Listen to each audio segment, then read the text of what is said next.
ওই অস্ত্র চালনা করতে যাচ্ছে। বাস এই তো চাই। আউ!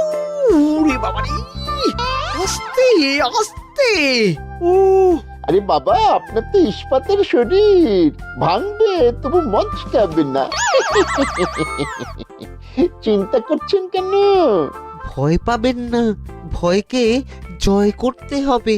আরে আরে আরে, তোরা আমার কথাটার সাথে করছিসটা কি? মানুষটা মরে যাবে তো। ও চিন্তা করো না গিন্নি।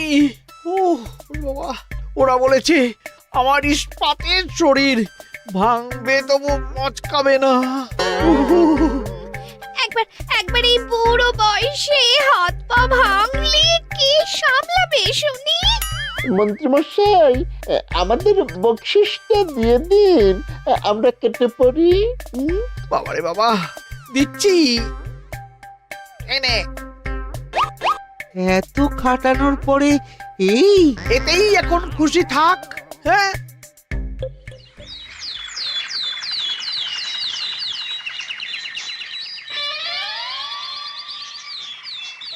এবার তোমাদের সকলকে অস্ত্র শিক্ষা দেওয়া হবে। উফ, রোজ রোজ কি জ্বালাতনে পড়েছি, বাপরে বাপ। বাবা মা কাউকে ডাকার দরকার নেই। ভালো না লাগলে রাজসভা চাকরি ছেড়ে চলে যাও। মহারাজ, এটা তো উচিত নয়। যে যেটাই পারদর্শী তাকে সেটাই করতে দিন না।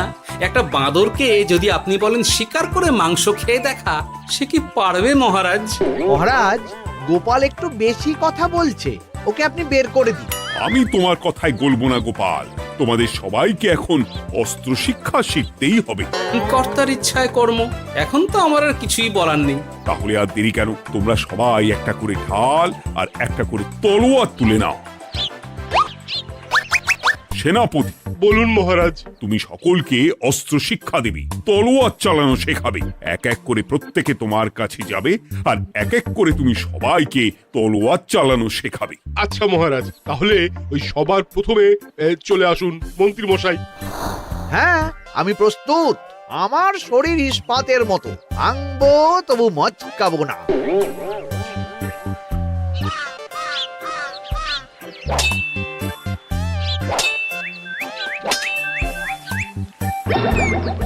কি কেমন দিলাম? অত সহজ নয় সেনাপতি। আমি মন্ত্রী এমনি এমনি হইনি, আগে অস্ত্র শিক্ষা শিখে তবে মন্ত্রী হয়েছি। এটা কি হলো? হ্যাঁ, আপনি অস্ত্র শিক্ষায় পারদর্শী, কিন্তু আরো বিচক্ষণ হতে হবে। কারণ আজকে এই পাগড়ির জায়গায় আমি যদি তলোয়ার আপনার গলার দিকে চালাতাম, তাহলে কিন্তু আপনার এই ভবলীলা এখানেই সাঙ্গ হয়ে যেত। ঠিক আছে ঠিক আছে, মনে রাখবো। এবার বাকিদের তো ডাকো। হ্যাঁ, এরপরে তলোয়ার চালানো শিখতে আসবে গোপাল। গোপাল দাদু, গোপাল দাদু। বাবা বাবা বাবা, গোপাল তুমি আবার দলবল নিয়ে এসেছো। দেখি তোমার কত দম। গোপাল, তুমি প্রস্তুত হও। হ্যাঁ হ্যাঁ, আমি প্রস্তুত। ওরে বাবারে, এ তো ভয়ানক চাপের কাজ, আমাকে বেশ বেগ পেতে হচ্ছে। সামলাও গোপাল।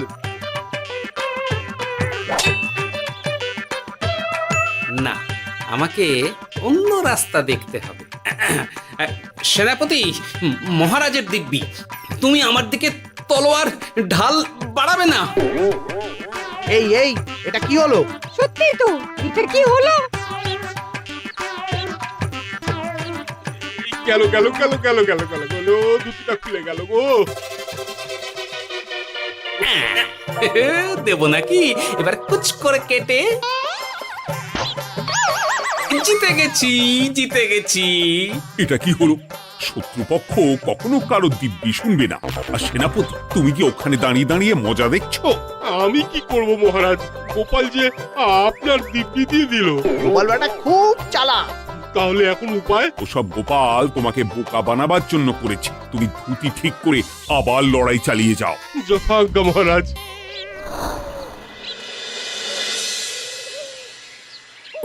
কিরে ন্যাপলা, তোদের দিদা আমার জন্য কি রান্না করে পাঠিয়েছে রে?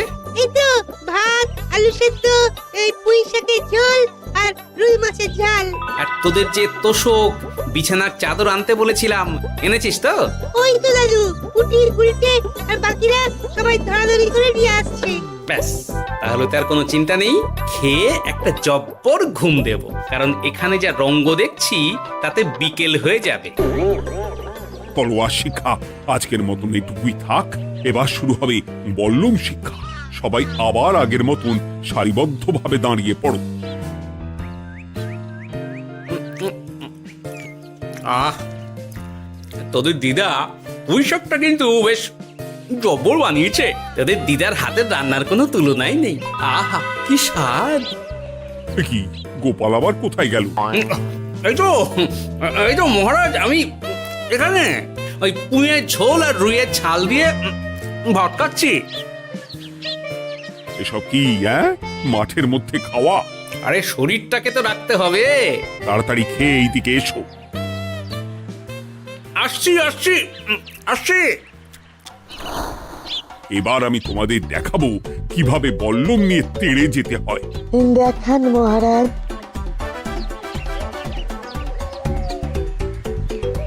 এ তো খুবই সোজা মহারাজ। ঠিক আছে, তাহলে বল্লম নিয়ে তেড়ে যাও দেখি।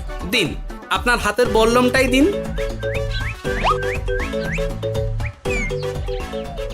আরে আরে, গোপাল তো মাঠ থেকেই চলে গেল। আমি ডেকে আনছি মহারাজ।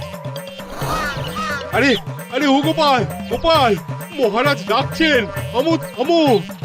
মহারাজ বলেছেন বল্লম নিয়ে তেড়ে যেতে, তেড়ে গিয়ে আবার ফিরে আসতে তো উনি বলেননি। আরে এ তো মহা মুশকিল। উনি এক্ষুনি তোমাকে মাঠে ফিরতে বললেন। সেটা আপনাকে বলতে পারে সেনাপতি, আমাকে তো বলেনি। আমি চললাম।